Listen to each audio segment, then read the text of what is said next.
All right. Good morning, Savannah, and welcome to Savannah Business Showcase. I'm here this morning with a great guest, a very special guest, Miss Debra Anthony Larson. She's the CEO and President of Hospice Savannah. She's also here to talk about the Savannah Rotary Read-In, and they're calling for community volunteers in the greater Savannah area for the inaugural Read-In to 15,000 students in the Savannah Chatham School District on Thursday, March 22nd from 9 to 10:30. So before I let you introduce yourself, the way I like to start is with the scenario, just to kind of get in the mindset. So here it is. Okay. You're walking through your neighborhood. A little kid comes up to you and says, "Debra, you're my hero. How can I be like you when I grow up?" So in the language that a 10 or 12-year-old can understand, what does it take to be Debra Anthony Larson? Well, first of all, thank you for having me today. Glad to have you. And having that kind of conversation, the very first thing that I would say was really do good in school. I think being a good student is really essential to having success in anything that we do. And a part of school, and it ties into the Savannah Rotary Read-In, is being able to read and be a good reader. I was always a reader from as young as I can remember, and I still am. And I think that one of the reasons I did well in school is because I really enjoyed reading. Reading allows you to just learn so much about what's going outside in the world, outside of your community, helps you to escape into fantasy, helps you to learn about history, about people that really are heroes, because of what they've done with their lives. Right. And that's what I would encourage a young person, is just to really do good in school. Beautiful. Yeah. Okay. Yeah. So introduce yourself now. Tell us Okay, about well, yourself. I'm Debra Anthony Larson, and what I'm here to speak about is the Savannah Rotary Read-In, but I also happen to be the CEO of Hospice Savannah. Hospice Savannah is a not-for-profit organization. We've been here in the Savannah community since 1979, and I've been blessed to be a part of the organization since 2007 now. Oh, wow. Okay. Yeah. Mm-hmm. Nice. Yeah. So you're from the Midwest. Yes, I am. I think everyone can tell that I'm not from the South. I've picked up some of the U-Alls and things, but yes, I'm originally from Columbus, Ohio. Okay. And but I've lived most of my life up in northern Michigan. Okay. And where right now it's cold and snowy, and here in Savannah it's a beautiful sunny day. A bit cold for us, only I think in the 40s, but Yeah. our azaleas are blooming and something's always alive and the sun is shining. That's and true. that's what brought us really to Savannah. We got really tired of the cold and the gloom of Michigan. Michigan's a beautiful state, but we fell in love with Savannah, and we've been here in Savannah since 2006. Okay. Nice. Yeah. Nice. Okay. So you just came down because Yeah, you we wanted to wintered change. here. You know, Okay. I had a brother who lived in Atlanta, Georgia, and we would come and visit him every March, because by March you want to get out of Michigan. Yes. You're really tired of those gray skies and having to shovel those, snow and ice off your windshield. And we came to Atlanta. Atlanta's a beautiful city, and we would take some side trips. And one of our side trips happened to be in Savannah, and it was this time of year. So when we pulled into Savannah for the first time and saw the beautiful azaleas, and we were here for our famous St. Patrick's Day weekend, and we fell in love with Savannah. So we wintered here. We would come down. The first year we came down like in January, and then went home in May, back up to Michigan. And then the second year we came a little bit earlier. And then finally in 2006, we had an opportunity to remain. And my husband came home and said, "Do you want to stay for at least a year?" And I said, "I want to be here for the rest of my life." So we moved permanently then in 2007. Awesome. And I joined Hospice Savannah then at that time. Awesome. Okay. Yeah. Savannah is a beautiful city. It is. I do love it here. Yeah, I like it a lot. I like the hospitality. I like the history. I love the weather. We fell in love with Savannah, and we are really happy that this is where we call home now.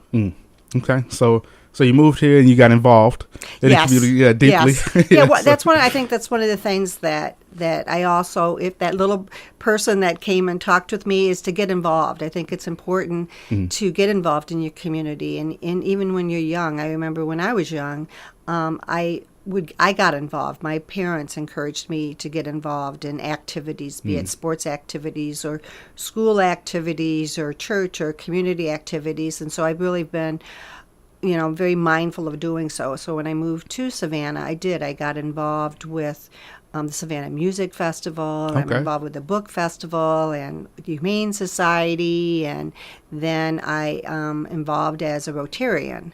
And with that, I just think that it helps you to become involved in the community, get to meet people in the community and give back. So I really encourage everyone to be involved. Okay, awesome. So with the read-in, why, like, what's the idea behind the read-in? Well, the read-in is an idea that Frank Moore, who is a new Rotarian to our downtown Rotary Club, he was from Stockton, California, and he just retired and recently moved to the Savannah community and joined our Rotary Club. And Nina Gompels, who's currently our president, all of our presidents always meet with new Rotarians, and they get an orientation and just sort of get to know them. And apparently during that orientation, Frank had shared with Nina the success of a program that Stockton had been doing over 25 years out in that community, and that was the Rotary Read-In, in which Rotarians, just once a year, they take 1 hour, 1 day, one book, and they go into the school system and they read a book to a classroom. And the idea is not only to encourage reading and the importance of literacy, but also for business people in the community, adults, to interact with young people and have be role models and just sometimes expose kids to what the vast opportunities are for them out not only in the community but out in the world. And that idea was something that Nina, as our new president, sort of had a spark and said, whoa, that would be a really nice project. Let's see if we can make that happen here in the Savannah community. So we were very blessed that Frank, since he had 25 years they'd been doing it, we didn't have to start from scratch. We used a lot of what they had done to be successful and applied it here to our first annual Rotary Read-In. Awesome. So that's where the idea came from. Okay. Yeah, I think that's a brilliant idea, especially the exposure part of like exposing the kids to different business owners and community leaders. Because I know when I was in school, people said be a doctor, a lawyer, or some of the athletes would be football players, or music artists, but nobody ever, I never saw a plumber that was successul, or a electrician that was successful, right. or a you know what I'm trying to say. Yeah, I do, and I think that's one of the things that even though it's the Rotary Read-In, we're having volunteers from all over the community. We even have students coming in from the high schools to come in to read. We have college students from Armstrong and Savannah State, SCAD. We have people that are retired, all kinds of individuals coming in and having the opportunity to interact with the kids. Yeah. But I also think that it's important that we know what's going on in the school system. That's true. We're hitting 31 schools and over 500 and some classrooms because it's only K through third grade. Okay. And I think those are fun ages. They're just like little sponges. Yeah. And you only read for most books are 10 to 15 minutes. And the rest of the time is to have that conversation. And per Frank, this is my first year, so I don't know what kind of questions, but Frank said, they're asking, why did you choose that book? But then they're going to want to know about you. They're just very inquisitive, and they want to know, what do you do, and why did you do what you're doing? Yeah. And, where do you live? Yeah. Do you have any kids? They just are so honest, at that age that I'm looking forward as much to reading as I am with having the questions asked of me. And apparently, per Frank, some of them can be quite interesting. The questions can be quite interesting. And then the other thing that's really nice about the program is that all the readers select their books. And many people are selecting books that they might have remembered as a child was read to them, or that they've read, to their child or to their grandchild, or many people are choosing books that we had on our website a listing, a suggested reading, but then once we finish our day or hour in the classroom, all the readers will be signing the books that are left in the classroom. Oh, nice. And so not only do we have over 500 and some classes that we're going to go and read to, but those classes will all get a book. So we're also donating essentially over 500 and some books. Nice. So that the classes have books. What book did you choose? I happen to love Pete the Cat. Now, Okay. Now, do you know Pete the Cat? Yeah, my son loves that book. Oh, Yeah. really? Yeah, I love Pete the Cat. I was introduced to Pete the Cat because do you know that the writer of Pete the Cat is from Tybee didn't know Island. that. Oh, No. yes, is from Tybee Island. Okay. And he actually has a store down in Tybee. Really? Yes, with some of his original illustrations. We have to, okay. And like I have a Pete the Cat sticker on my car. Okay. I just love Pete the Cat. You know, Pete's a cool cat. For those of you out there, I'm giving a plug to Pete the Cat, but Pete the Cat is sort of a hippie cat. I mean, he's just a laid back, cool cat that surfs and rides in a Volkswagen Beetle, and that sort of was my era that I remember growing up in. And so Pete the Cat is the book that I think it's the Pete the Cat and his rosy colored glasses. Okay. And it's a really it's a fun book, but it's one that has a message as well about the importance of being happy, and you're happy by really having a positive attitude and by who you have around you, who you hang out with, which we know is very important. Yeah. I like Elephant and Piggy. Have you seen those? Yeah. Yeah, I like those a lot. Yeah, so we have a bunch of those. There's a couple other ones that my son just loves to read. So yeah, and so I don't know. If there's still 7 volunteers, maybe I'll try and get in myself because. Oh, we love you. We do need. We have certain schools that we still need. I checked this morning because one of the things that we were very fortunate with Stockton is they have a very sophisticated database, and so we know where we need readers. And right now, I know that there's some openings at the Gould School System, and at Butler. Okay. And Otis Brock, I believe. Okay. So we do. I asked how many more readers because typical Savannah. A couple weeks ago, we were not. We were needing to have between 350 and 400 readers. Even though there's over 500 some classrooms, we thought that some of the readers could read to more than one class. Like they would read a half an hour in one class and then go and read a half an hour in the other class.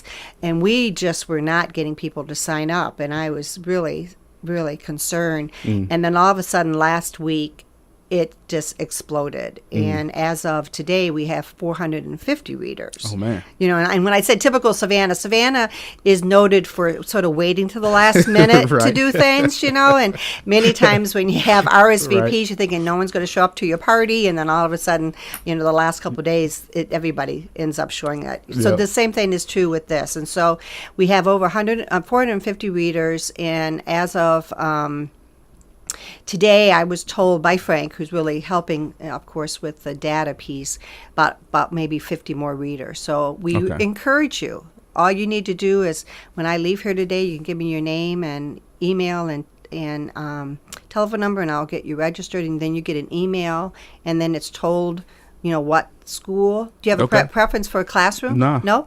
Yeah, our readers were able to select the school that they wish to read as well as the classroom. Okay. And also, yeah, so like I said, I'm new here, so I'm not familiar with any of the schools. Oh, yes. So it doesn't matter. Yeah, those schools that I mentioned pretty much on the west side. Okay.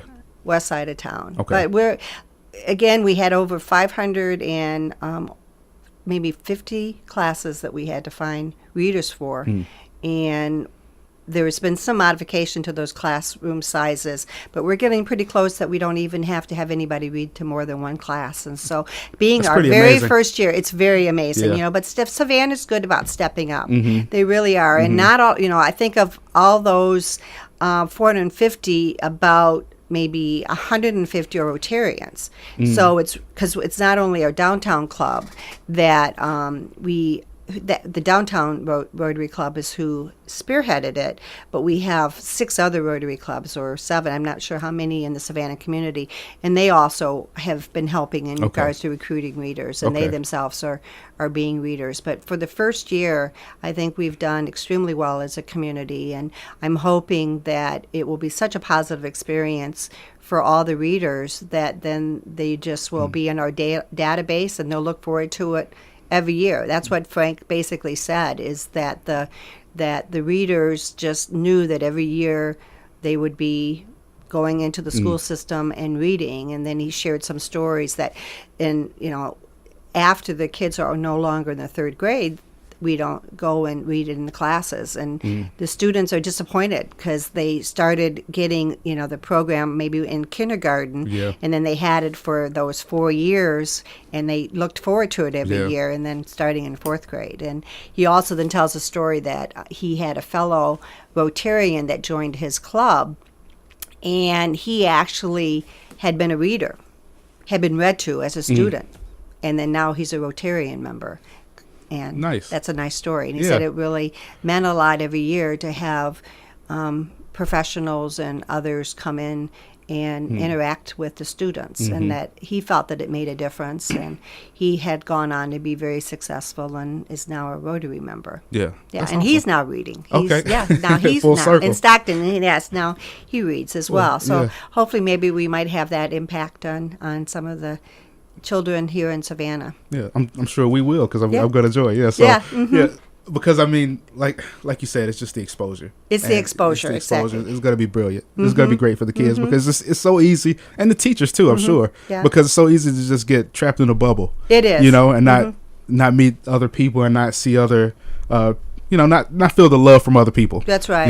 Yeah, and that's, if you also think about the visual, at the same time on the same day, you have over, 500 and some classrooms that are getting a story read to them. Right. Right. And I think that's also sort of a nice picture in my mind, that you have the community that has reached out and is engaging for at least 1 hour on one day to over, like you said, 15,000 students. Yeah. That's very impactful. Yeah. Yeah, it is. Yeah. And that's It's been an organization nightmare, but it's happening. Because it's only a week away now. Matter of fact, it will be over a week from today. And this being that it's our first year, we've had some hiccups and all, but I think all in all, it's gone a lot better than I could have anticipated. Okay. It really has so far. Awesome. So I came to a Rotary meeting. Marjorie was kind enough to invite me. I think it was the time that the Georgia chairman was there. I can't remember his name. Okay. From for the state of for the state Georgia? For the state. But anyway, so she invited me there, and I was just wondering, like, what does it take to join Rotary? And like, what is the requirements? What are you expected to do? Well, the Rotary, Downtown Rotary, all clubs do it a little bit different. Now, our Rotary Club, which is one of the oldest Rotary clubs in the state of Georgia, it's been around, I believe, since the 1920s. Oh, man. I mean, it is a very, very established and mature Rotary, and it's really, I know that it's the largest Rotary club in Savannah.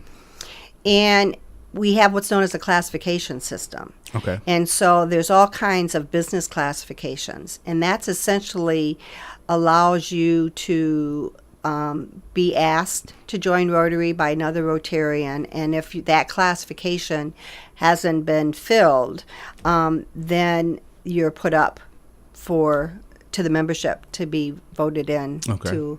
I mean, I don't want you to think that it's some kind of a secret organization by any means, but we don't have 25 real estate or 25 hospice represented. Gotcha. They only really want to have a very broad cross section of the professionals and the businesses in the community, so they don't have an overabundance of certain. And I'm not sure if we have anybody from the radio. Now that I think about it, probably, yeah. I know we have Craig Harney from WTOC, but I don't think we have anybody from the radio. Okay. But we have Mayor DeLoach and the police chief and the superintendent of schools and the president of Savannah State and Armstrong and. Awesome. Okay. All right. I always say the movers and the shakers are in the Downtown Rotary Club. Okay. Yeah, I know, because my wife was interested in joining, so maybe we'll try and get an invite sooner or later. Okay. All right, well, you now know me, and you know Marjorie. So. That's true. One way or another. And that's all you need to know is you just know a Rotarian and express an interest, and then that Rotarian then moves the application essentially, through the process. So. But it's a great organization. They do a lot of community events, one of the things that the Rotary Club, which I found very interesting, the downtown was a part of building the road out to Tybee, contributing to that. And our most recent, I think, real major community project is the lovely playground that's in Forsyth Park. Oh, okay. That was set up so all kids, even those that had special needs, could be able to utilize the park and the equipment. Mm-hmm. Awesome. Yeah, I recently just joined the Savannah JCs, and I know they're very similar. Yes, very much. Very civic or minded. Mm-hmm. We always have an exchange student that comes, and we support. They're coming to the Savannah, and then they always stay with the Rotarian, and we underwrite that young person's ability to come. Oh, nice. And they go to school at Armstrong. Okay. That's where they go to school for a year at Armstrong. Awesome. Awesome. Mm-hmm. All right. So once again, everybody out there listening, I'm here with Debra Anthony Larson, CEO and President of Hospice Savannah. She's here talking about the Rotary's inaugural Read-In in the Savannah-Chatham County school system. But we have a few minutes left before we take a break, and I want to talk about hospice a little bit. Oh, good. Thank you. I'm not here for hospice, really. Right. And I do want to share that I'm co-chairing the Savannah Rotary Read-In. Nina Gompels, who is our president of our Downtown Rotary Club, asked myself, and then Frank Moore, who I spoke to about that brought the idea. He's co-chairing it with me.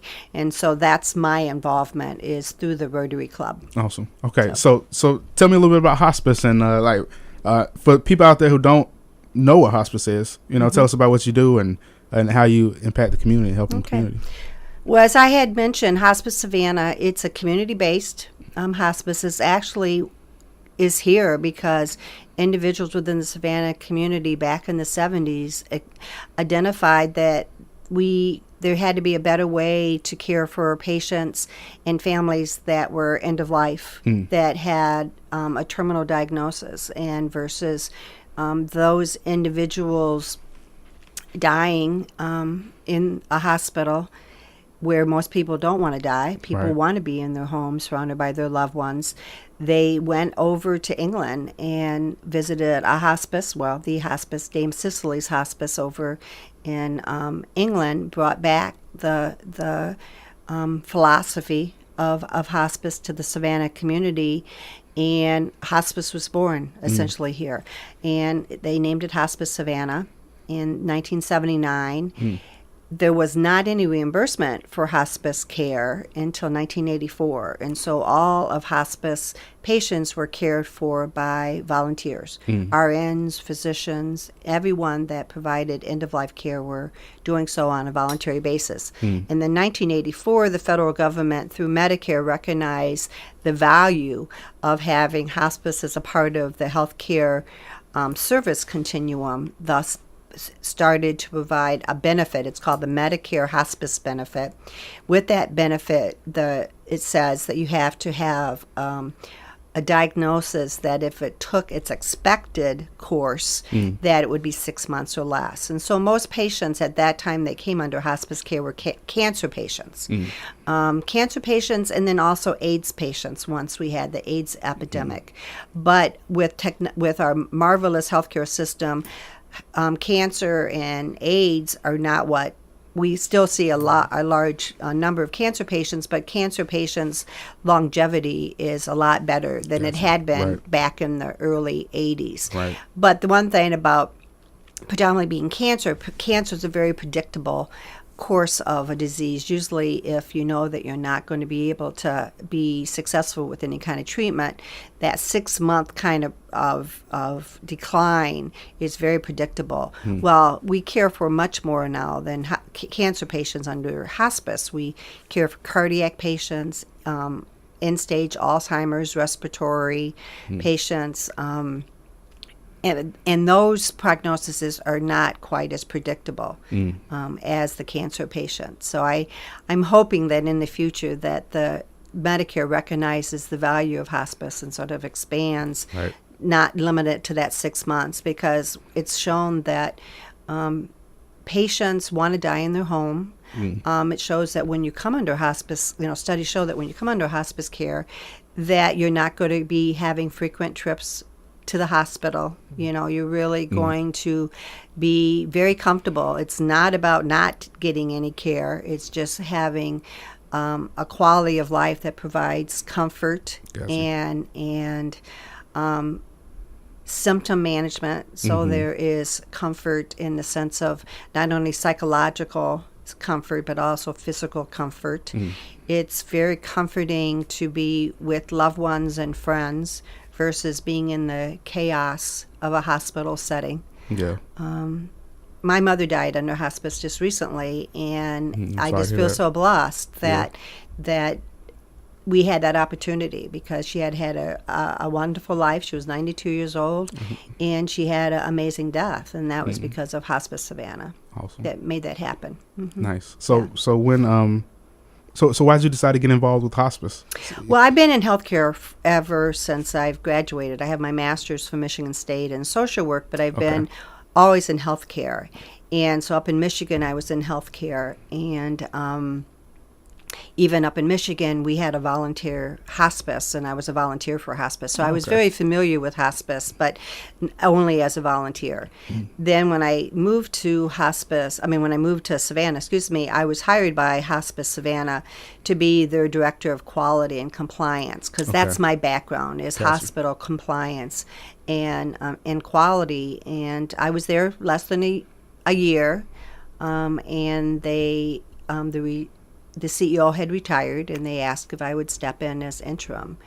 So as a CEO, and been the CEO since that time. So I've been the CEO since 2009. Since 2009. And so I sort of came, again, it was just an opportunity. Hospice Savannah had a great reputation in the community. I was familiar with Hospice Savannah and knew it was an organization that I wanted to be a part of. And it came into my life when I really needed Hospice Savannah, because at the time I had just moved to Savannah. I was offered a position with Hospice Savannah, and then I had a brother who lived over in Atlanta who had sustained a heart attack, and I went over to Atlanta to be with him, and unfortunately he did not survive that heart attack after being in the hospital for weeks and weeks. And so Hospice Savannah just embraced me and helped me to deal with the loss, because we not only provide hospice services, but we provide grief and loss services as well to the community for anyone that has had a loss. And I had lost my brother, so I actually was a client that went through grief and loss services through Hospice Savannah. And being that I was new to the community, I had no family, really not friends down here, Hospice Savannah became my friends and my family, and it's a wonderful organization, and one that once I had an opportunity to give back, I've given back, and again, it's the best decision that I've ever made professionally. Beautiful. Yeah, it's a great organization, and Hospice Savannah is only not for profit. We have a hospice house on Eisenhower. Only hospice that does have a hospice house, and the hospice house was also built by the community.